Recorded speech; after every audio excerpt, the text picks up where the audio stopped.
Welcome back to the podcast, the Broad Street Review podcast. I'm your host, Darnell Radford. I'm still trapped in this box. I can't get out of here, but I can always invite people in. It's funny, you might see me out in the world, but when I'm not out in the world, I'm stuck in this box.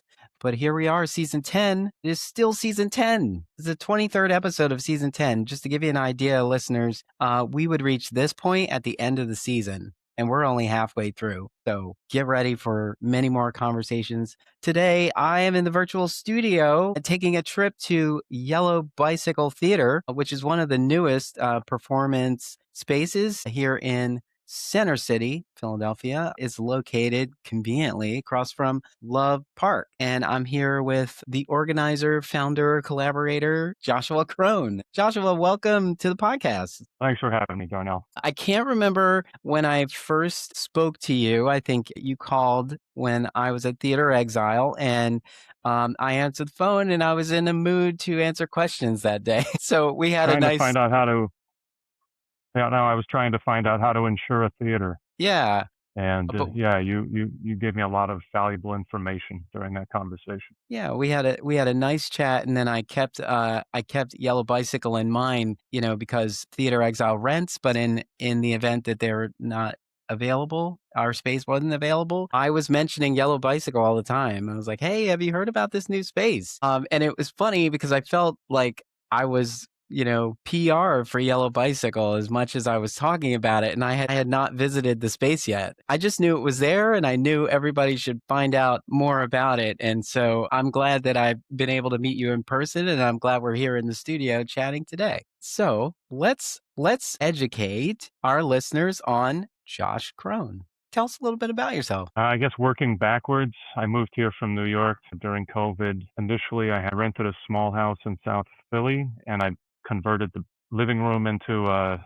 studio theater. But I wanted an actual legitimate space that I could sell tickets for and permit and all that. And I found an abandoned escape room here at 15th and Arch that was heavily damaged from water. I took it over. I got a 5-year lease, and I spent 14 months basically converting it into a theater, getting the permits, getting a fire alarm system put in, all the things that had to be done. I had no idea what I was getting into when I signed the lease, but fortunately, I was able to see the project through. I opened this space a little under 3 years ago, and I also run a nonprofit called Yellow Bicycle Collective. They're just starting to grow into something that is actually producing its own work, and we're now offering a class. Before that, before New York, I started out as a playwright, and I produced my plays. Basically, I've been a self-produced artist most of my adult life. I started out in London. I did my first play in London at a cafe I was working at. I was in Poland for about 10 years total, studying philosophy and film. So I produced a lot of plays over there, publishing in English. I did some stuff in Berlin for a while. I was studying there and producing there. I went to LA to do theater and film, ended up in New York, and then COVID brought me here.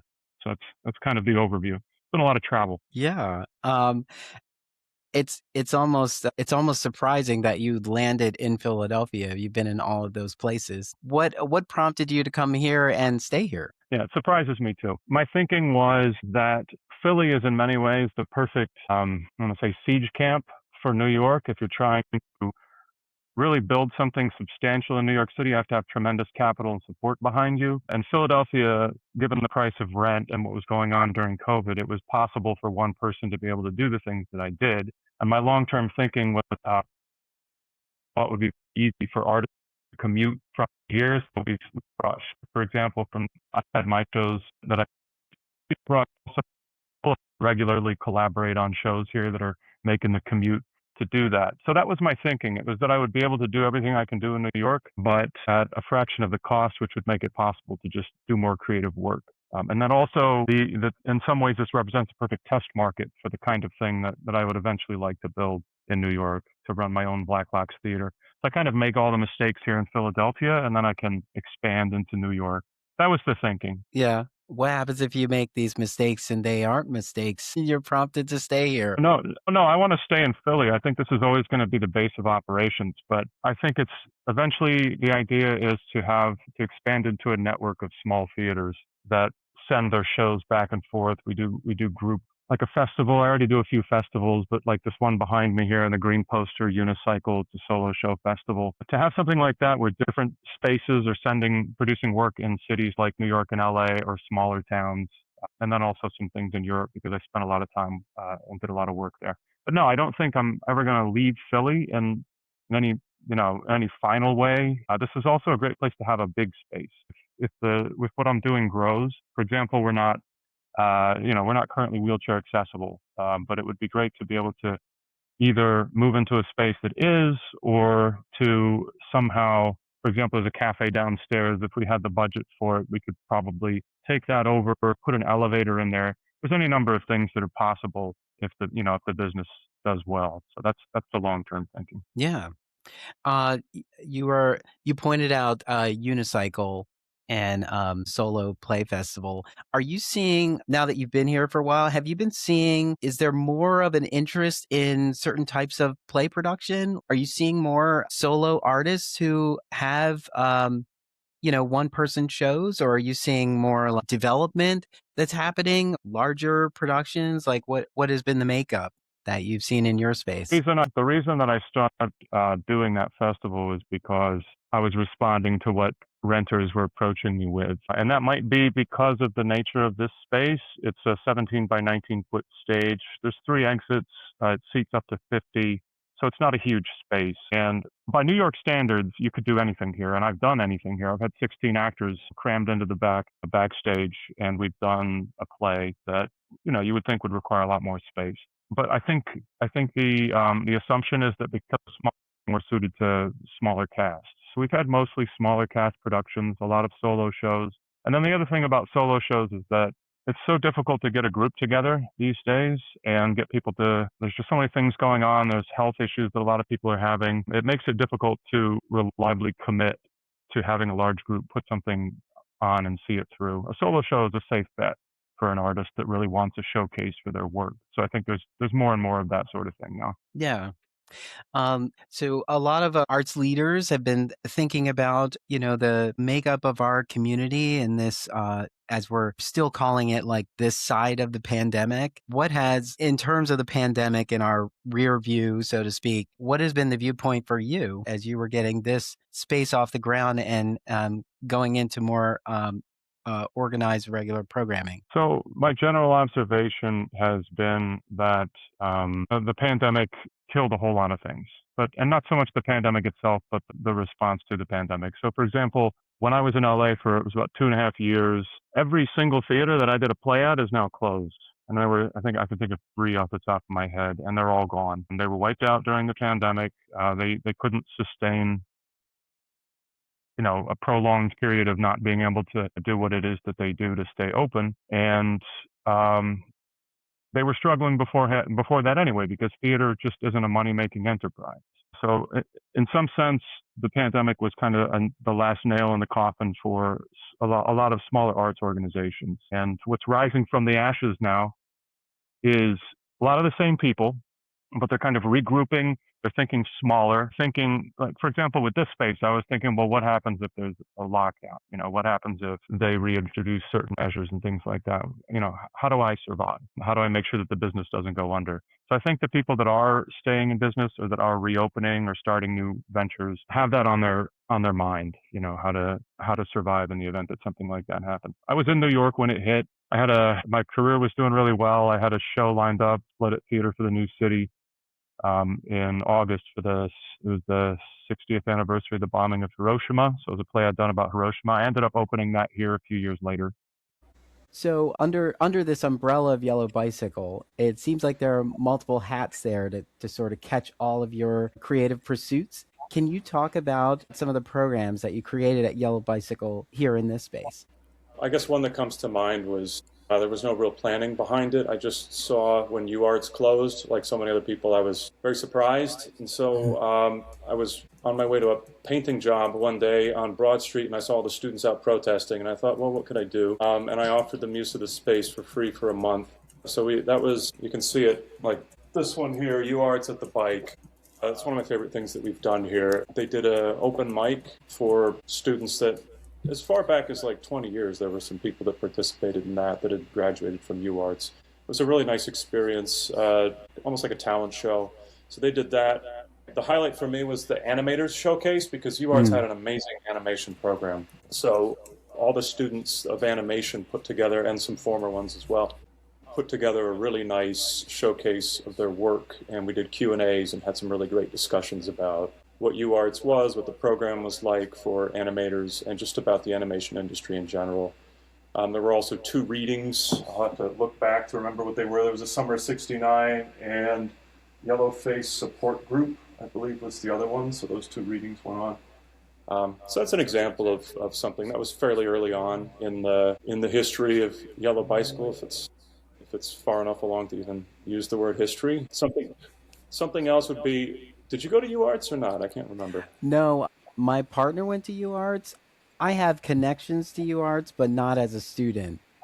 Okay. It was ultimately what brought me to Philadelphia, the prospect of being a student at the University of the Arts, but ultimately, just over the years, connected to so many people who were who were either faculty or students at UArts, and over the years, Theater Philadelphia and had Barrymore receptions in Hamilton Hall, and then other organizations as well. So I feel like I was in that space enough, and I feel like a lot of people in the community were in that. We had reasons to be in those spaces, so it hit everybody. It was a gut punch, when that came out. Yeah. Another project that I think I've already mentioned is the Unicycle Festival that's behind me there. That one I've already discussed. More recently, I felt there was a need for, and this is something that came out of my time in LA. I did the Hollywood Fringe Festival. It's about my second year in Los Angeles. It was really well organized. I loved it. They had one of the programs that they had was called the Encores, and basically you would win an Encore award, and then the Producer's Choice Award, they called it. And then the producer of whatever venue you were at would invite you, offer you a split, and you would do your show after the festival had closed. It was a way to get some people in there that couldn't see it during the festival. And it was also a way to have a split because it's a rare thing in the arts. As an operator of a theater, I can tell you, and you probably know too, that splits always lose money compared to rentals, and they're much more work for a venue. So it's very difficult for a theater to be able to survive by offering splits on a regular basis, and that's why no one does, with the exception of the Tank in New York City. That's I've done a split with them for The Journey. It's the one all the way over there. We did that in New York before we brought it here, and I have done some of, I've offered splits on certain situations, and I thought this would be a good time to do it because there's already these shows already have some momentum, and it might be possible to bring in enough of an audience to make that a viable use of the space that wasn't going to make it difficult to pay rent next month. Yeah. So I did that. I offered, I'm getting quite an echo here now, unfortunately. Are you hearing it too, or is it just me? Just a little bit, but I think it comes in and it dissipates. Yeah. These are the audio gremlins. Yep. I'll make a mark here so I can edit. Yeah. It's fine. Yep. So after the Fringe, I put the word out, if people wanted in exchange for 50, or was it 40-60 split, or I can't remember what it was exactly. I ran front of house, I helped with publicity and all those sorts of things. And so we did that. It was called the Fringe Encores at the Bike. We did that in, I believe it was November. I did an encore of my own show and then hosted 3 others. That's another example of a program that I'd had in mind to do that for a while. There was not enough lead time. I think in the future it would be like a year in advance, if I already start kind of scoping out shows that might be doing that, we could build that into a more robust program. That's another one. And there are others, I do a lot of rentals here, a lot of parties. Like, for example, this was a great one. It was Denver's Black Ass Badass 40th birthday movie spectacular. It was like a blaxploitation themed 40th birthday party, and they screened Black Dynamite, which I hadn't seen, and oh my God, that's about the funniest movie I've ever seen. Yeah. And it was just a great experience. So the space has become popular for that sort of thing too, and we do some corporate events. The idea is to sort of strike a balance between things that keep the theater open and things that serve the purpose of the theater being open. Yeah, absolutely. So, and I know you've produced your own work in this space. Are you thinking about it in terms of like crafting a season, or are you just going to produce work as it comes with the flexibility of having your space available to others? It's so difficult to plan when you're first struggling into existence as a small venue that it's always just been see when we're in a position to produce another show. Now that I've started really emphasizing, I just didn't have a lot of optimism about my chances with fundraising as a nonprofit. My approach from the beginning was, because I did this whole thing myself. I did the work. I went way into debt doing it. And my feeling was that I should be able to make this work so it's a single member LLC at this point.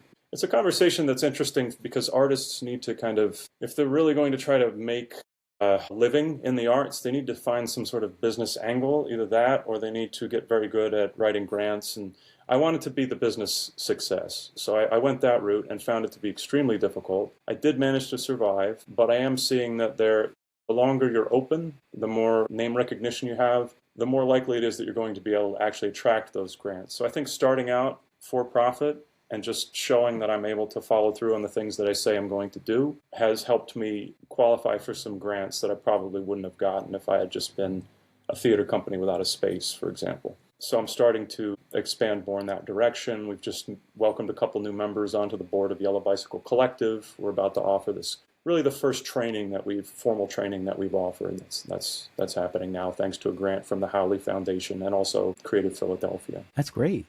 Knowing that it was hard for you or it was a challenge for you starting out to get information, as you were rehabbing your space and getting it ready for the public. Have you thought about all of the things you've learned and how you can share that information in some organized way? Because I'm sure there's other people who are like, I saw a venue and I dream about it. I walk past it many days, like fully fleshing it out in my head. And then, before I could strike, it was sold or, the space was occupied and I missed my opportunity. Yeah, before I got this space, I put in offers on a few others. One in New York, and it was called the Actors Hotel. One in South Philly at this place, and it was like a Minuteman. It used to be a Minuteman printing down across from the library on South Broad. And the board, it was like a consortium of investors, and they turned it down because they didn't want a theater, and the space is still vacant.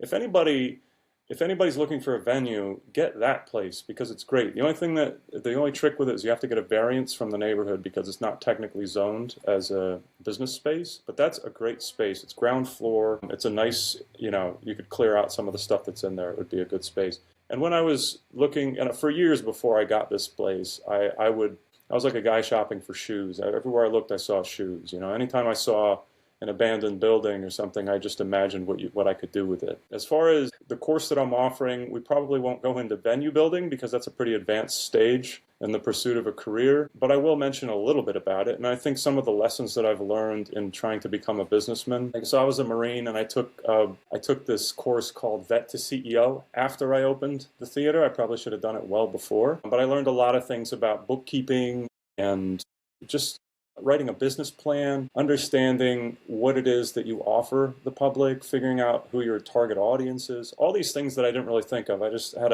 if you build it, they will come mentality. And I think most artists suffer from that. So I think helping artists sort of, like one of the questions in the application for this course is, what are your career goals and what have you done to achieve them so far? And I think if you can specifically say what it is that you want in life, and you can look back and say, what are the specific steps I took to get there? You can see where you strayed. You can see if maybe you haven't defined your goals in life clearly enough. And I think defining your goals clearly and figuring out what the strategies are to achieve them, those are very basic steps that you can take to really help you sort of find your way onto the right path. So those are general things that I've learned that I can definitely apply in this class. Yeah.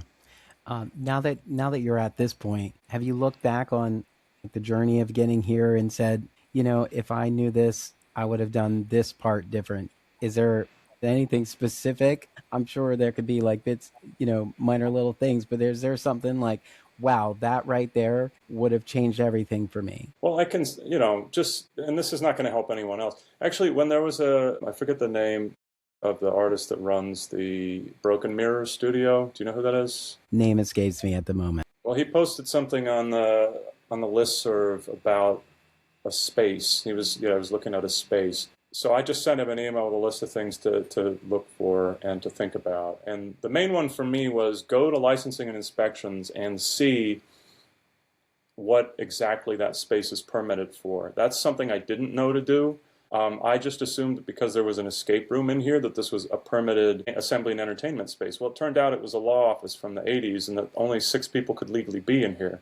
So I rented a space to seat 50, now the capacity is 58, that, as it turned out, wasn't permitted for that use at all. So, there wasn't the right fire alarm for that. None of that stuff had been done because the escape room was completely illegal. And they did it right across the street from licensing and inspections. How that's possible, I'll never know. They even had a big sign, which I now have big screen TVs in that display window. They had a big sign facing L&I.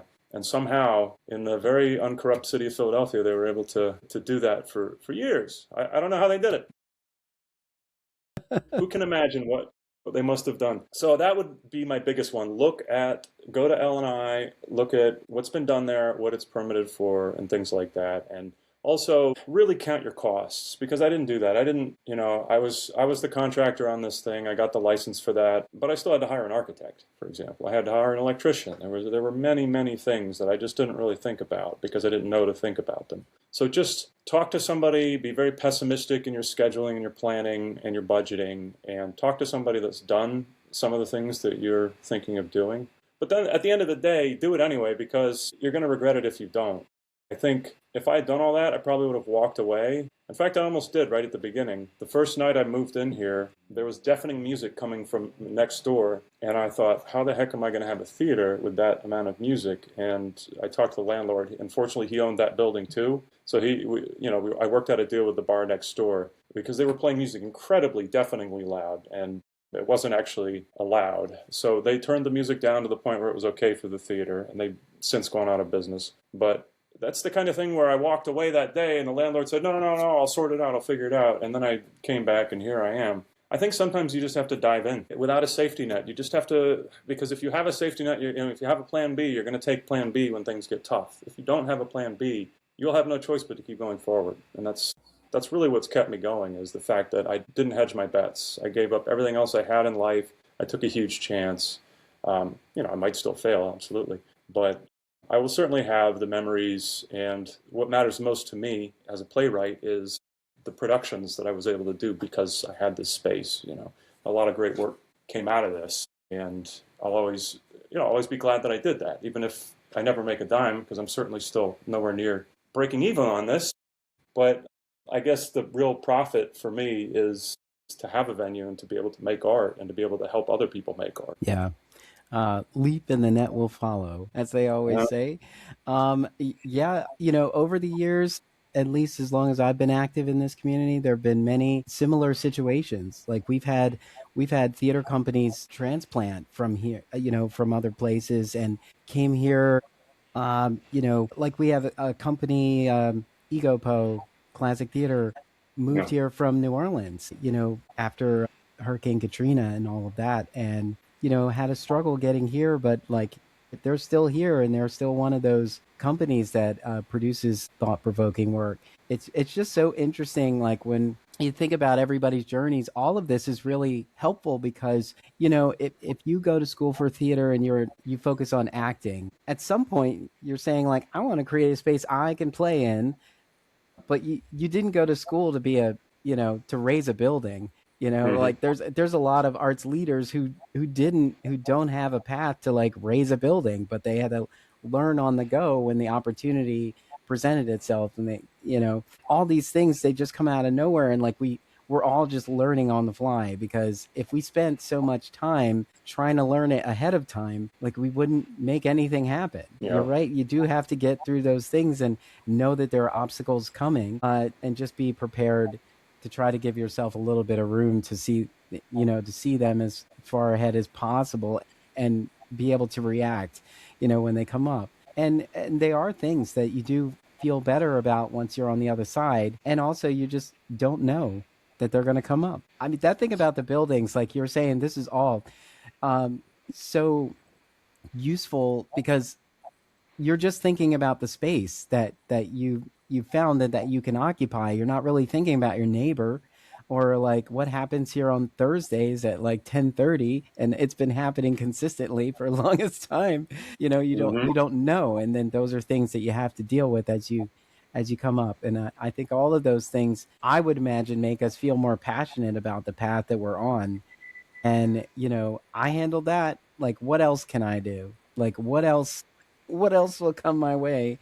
And I'll just tackle that too. I think that all of this is great to hear because there is this mindset that it's either easier than it may seem, or it is so hard that I wouldn't even consider pursuing it at all. And knowing that there was a path and obstacles along the way, I think is encouraging for people to say, perhaps this isn't something I should just give up on. Perhaps it's like hearing interviews like this and knowing that they can reach out to you. Perhaps it's something they might see in their neighborhood.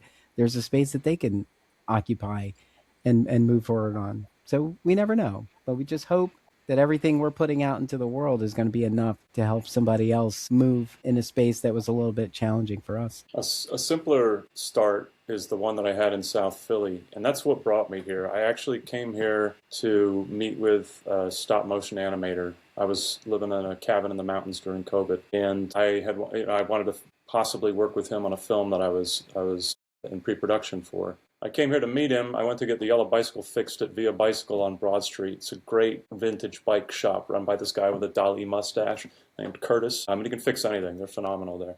And so I went to get my bike fixed there, and this guy rolls up. This Irish guy named Fergie. He had a bicycle that he was going to get fixed. He runs Fergie's Pub and the gym and a bunch of other bars here in Philly. And Curtis introduced me to him, and Fergie said, "Hey, why don't you rent my house in South Philly?"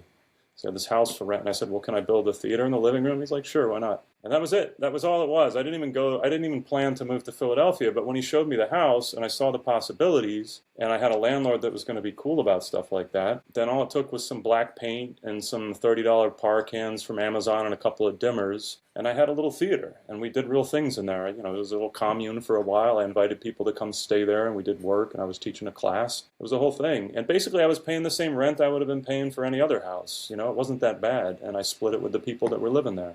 So there's so many ways to get started. And I think looking back on that, like if you get a group together, I think the thing I would do if I were doing it again is I would get a core group together of artists, build it slowly, and then, for example, if it's a nonprofit, then find the building once the nonprofit has an established income and a proof of, a bunch of projects that are successful. The reason I didn't do it that way was because, I'm 50, and at some point, you just have to do it. And I didn't want to wait and try to build a group in a city where I was completely new and I didn't know anyone. If it had been New York, it would have been different. But for young people out here that have been here a while and have students that they went to school with and people that they work with, if you have a group, find any kind of space. Live there, split the rent, convert part of it into some kind of performance space. And then once that starts getting popular and you outgrow it, then find a space instead of just diving in. That's maybe the incremental growth approach might be a smarter path to recommend to young people, I would think. Absolutely. Over the years, we've lost the smaller 50-seat houses. There were several of them that companies who were growing could rent, and it felt like we sort of owned a theater for the time that we were in that space. I remember some of our listeners will remember the Shubin Theater off of South, it was on Bainbridge, like 4th and Bainbridge. That was a place that many small productions called home for a long time. And the Walnut Street Theater had the Studio on 5 that was a 52-seat house that was like that too. And the mindset of renting those spaces was, I want to grow out of this space. I'll produce here until I grow out of this space and then look for something greater. And as those spaces became unavailable, it was a little tough because there weren't spaces that small anymore. Like I even think the Bluever over at the Drake has a larger capacity than that. It might be hard for somebody who's starting out to take over a space where they know that they're not really going to fill it. That's true. And that's the nice thing about this is 34 seats unless you bring in stacking chairs to get the 19 by 17 stage. My experience, if you're doing a Fringe show, 34 is a good night. And I think, it can be daunting. Like we just took the show that I did here at the Fringe, A Marine Walks Up to the Pearly Gates. We just took that to D.C. for a free performance for the 250th Marine Corps birthday. And it was a 258-seat theater, the Atlas Performing Arts Center. We did not have 258 people in that audience. We're not from D.C. It was still a great show, and we had like a good-sized crowd. But the amount of rent that we had to pay, because DC doesn't have hardly any black boxes, seems like the situation's even worse than here, because I looked around a lot. There's a really high barrier to entry when you got to pay that kind of rent just to get a show for one night or something like that. So what I've been trying to do here, and I've tried different approaches here at the bike, was to create a kind of a do-it-yourself space where it feels like your space when you're here. You can let yourself in with a smart lock. Everything's super easy to run. The lights run on QLab. It's very simple to program it. There's not a learning curve to coming in and actually rehearsing and teaching or actually doing shows. And that was the idea, to make something that's turnkey, like renting a U-Haul truck was what I rented a lot of U-Hauls when I was building this place, and I liked the system. I like how you just go in there with your phone, you get the thing, you drive it like it's your truck for a day, and then that's it. You return it, you take pictures to show you didn't wreck it, and you're done. That's one of the nice things about smartphones, is that ability. Yeah. Not to the smartphone level yet, where you can do it all with an app, but that's somewhere on the horizon. That'll be in the next grant cycle. Oh yeah. So More you like mentioned that's like an investor idea, Yeah. So you mentioned Fringe, and so if our listeners have gone to Yellow Bicycle's website, you'll see that there is an offering called the Fringe Theater Masterclass. Can you talk about that? Absolutely. So when we did the Marine play back in September for Fringe, there was a couple that came to see it. I put out a book of my it's like 5 plays that I put out last year. Actually launched it during theater week. They loved the show. They bought the book and read the plays, and they invested in the Marine production that we did in DC. So they donated $1,000, and it turned out they had a big foundation. And Nick and Lori Howley, they're very nice, very gracious people. They're from Philly. They moved to Key West, and they come to the Fringe Festival every year, and they just see shows, and I guess they invest in things that they like. So they told me that they run a foundation that's mostly educational based, and if I had a program like that they would consider funding it. I put together a proposal of what I called the Fringe Theater Masterclass, and they approved the grant for that just a couple weeks ago. I am now putting this course together, and the basic idea behind it is to teach you how to do every aspect of Fringe theater, because this is what I've had to do, and I've been doing it for 30 years, starting in London, is you got to wear all the hats. Even if you don't have to, because you have a group of people that you can count on. I've always had many collaborators that I've been able to count on, and that have done excellent work and that have done things I can't do. But sometimes it's to even play the role of the leader in a situation, you need to have been a foot soldier. Like you need to know what the job is that you're overseeing. So I think even if your goal in life is to direct or to write or to just be an actor, to understand things from the director's point of view or from the writer's point of view, it's only going to enrich your performance as an actor. And the same goes for every other field in theater, or probably every job. The more you know about the adjacent jobs, the more empathetic you're going to be towards the people that you work with, the more you're going to understand where they're coming from. And it's also going to put you in a position where if somebody drops out because of this or that from a show, you'll be able to fill that position, right? You'll be able to do whatever job needs to be done, because there's nothing worse and less professional than for a show to get canceled. I understand there are situations where it happens, but I have to say, in the last few years, I'm constantly seeing cancellations in the way that you never used to see. It used to be that the show must go on, and part of the reason why I think that doesn't happen as much anymore is because there's more of this mentality that, well, this is my job and that's all I'm going to do. What I want to impart to these students is that you can really do anything and go anywhere, provided that you're willing to put in the work and that you're willing to maybe take some risks and try some things that don't necessarily come naturally to you, or that you don't necessarily want to do. That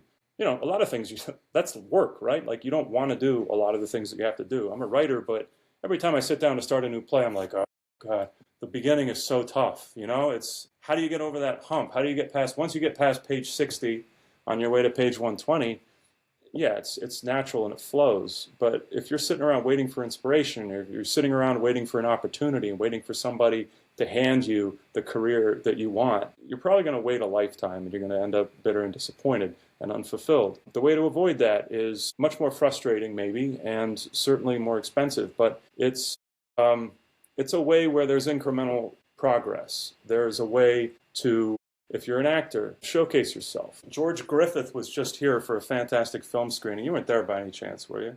From The Head. So he was in Twin Peaks, the new Twin Peaks, and he happens to be one of the actors in this. But let me grab the poster really. And I bring this up for a reason. Fantastic film. It's kind of a cult classic now. Like the kid from Scream is in it. There's a few pretty well-known actors that are in it. And he was a friend of the vice president of the collective, Toger Hansen, who's done a bunch of shows here, or one of the actors was. So we went to this screening, and this is a guy who made his own showcase film. It's basically about him as a bathroom attendant at a strip club. The whole thing is set in the strip club bathroom, and he's interacting with all these people that are coming in various situations. One of them feels guilty about why he's there, another one's frustrated. And basically this guy made his own showcase film, and it launched his career. And, he's in every shot because he's the bathroom attendant. That's just an example of what you can do if you take the initiative. And also if you understand a little bit about all the different roles that you're either going to have to fill yourself, or you're going to have to find the right person who's willing to do it for very little money, because the reality is if you're doing this kind of thing and you're not rich and you're not connected, you're going to have to convince people that this is in their interests and that we're all trying to make art together and that this is something that we all benefit from. That's a skill in itself. So I think the basic idea is to change the mentality, is to impart the tools that students will need in order to be able to produce a Fringe theater show. We're not talking about film in this case. I'll do that in a later cycle. But the basic idea is, what does it take to sit down and write a script? How do you go from an idea to closing night? And we'll do everything. Because I've done everything. I've not done everything at a great level when it comes to things like costumes. That's always like my last thing that I ever think about. But I've done it, and Amazon is an amazing resource. And if you have some ideas and some feedback from actors and people have ideas, there are things that I've done very well and that I've actually studied formally and that, I specialize in and I prefer, like playwriting. But I've done all the jobs, and there's not one job that I've done where I didn't get some satisfaction from it, or one job where I've done where I wasn't somehow, the rest of my work wasn't enriched as a result. And more importantly, because I did those jobs, I was able to actually see a show through and to opening night and beyond.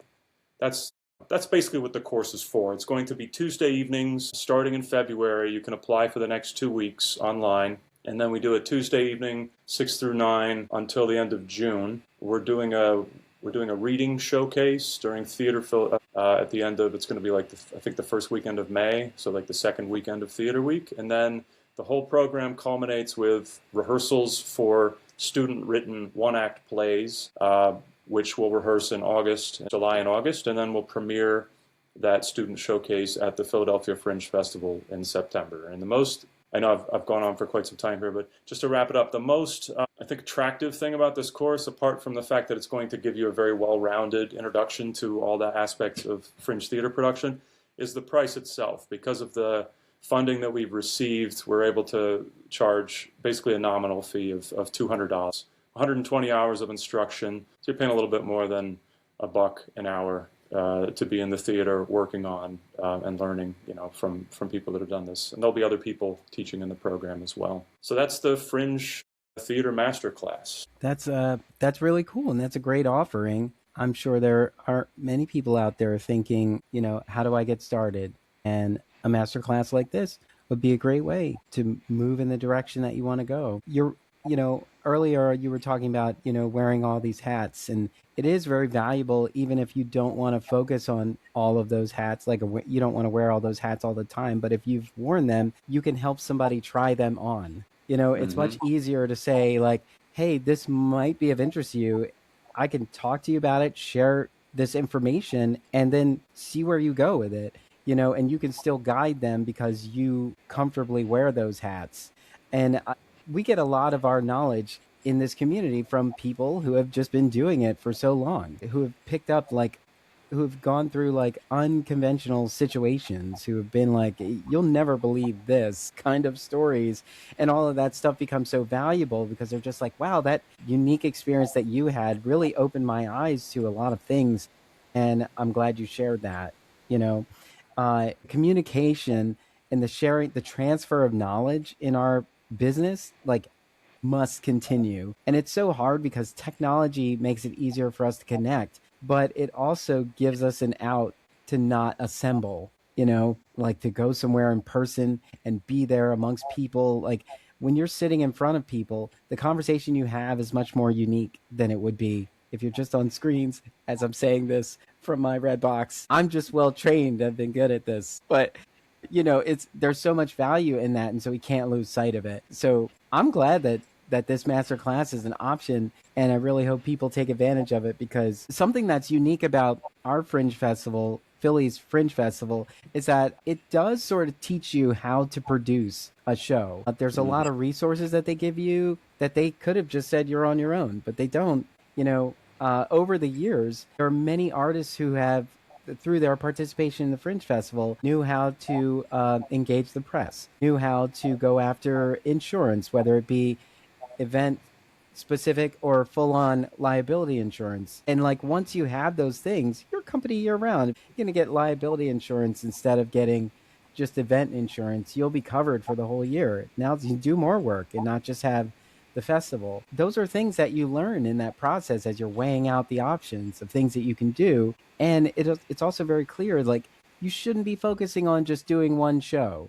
This is the one thing you want to focus on now. But once you do this, you're going to have the foundation of, okay, now repeat most of this and do it again. You'll be able to do it again. And so I hope people always keep that in mind. You might spend a lot of your time on one thing that you want to do, but it's going to spawn many other ideas that you'll have and keep going. And, having the foundation and communication of offerings like this masterclass and workshops and training and all that really set you off on the right path. Yeah. The goal to me, and I guess you have it too, is a life in theater. I love the theater. I mean, I've done film, but there's something wonderful when you get a group of actors together and you're working on a project, and it's the only thing I compare it to is being in a fighting position with another Marine or something like that. There's this camaraderie you get, understanding of each other, this shared goal that you're really working hard towards, and this feeling of satisfaction when you achieve it at the end. It's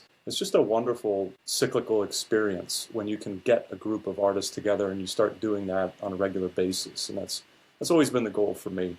And it's been achieved to some extent. I'd like to help other people achieve it, and I'd like to bring them into the group that we're forming so that we can achieve it together, and that we can do it because we have the skills. We have like a shared skill set and a shared vision. Absolutely. Before we part today, let our listeners know how they can engage with Yellow Bicycle and the programming that you have coming up. Absolutely. When I first opened the theater, I was averse to social media. I was going to avoid it altogether, but obviously that was never going to happen. So I ended up going on Instagram and worked hard to build a following. Our Yellow Bicycle Theater, at Yellow Bicycle Theater on Instagram. We don't do much on Facebook, nothing on TikTok yet, but Instagram is really where we post things. We have a website for the theater, that's yellowbicycle.com.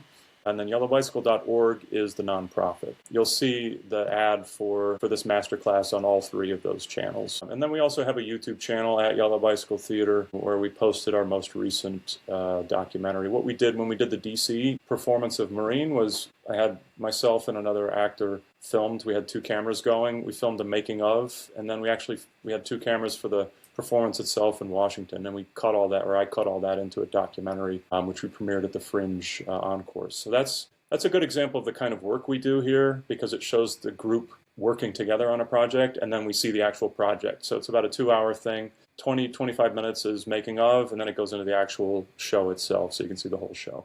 So that's on YouTube, on our channel, and it's also on the websites. As far as applying for the masterclass, if you go on the link, you'll see that it's a Google form. There's 4 questions that you have to answer. There's no specific personal statement. I'm asking for maybe a paragraph answer for each of those 4 questions, some basic information about you, a work sample, could be anything, a headshot if you have one, a biography, or a CV, a resume. And that's really it. It's a pretty simple application process. We're going to bring applicants in for interviews, because theater is all about in person. It's all about the communication. Do people really communicate today? Is there an interaction that feels like there's potential for growth and cooperation?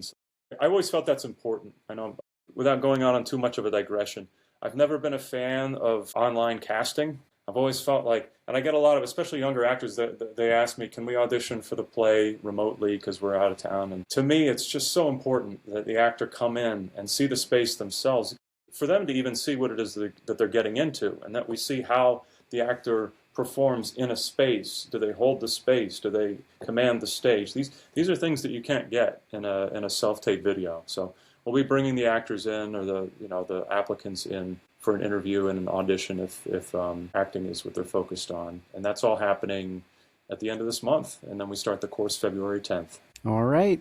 And that's a good place to leave it. Joshua Crone, thank you so much for taking the time to chat with us.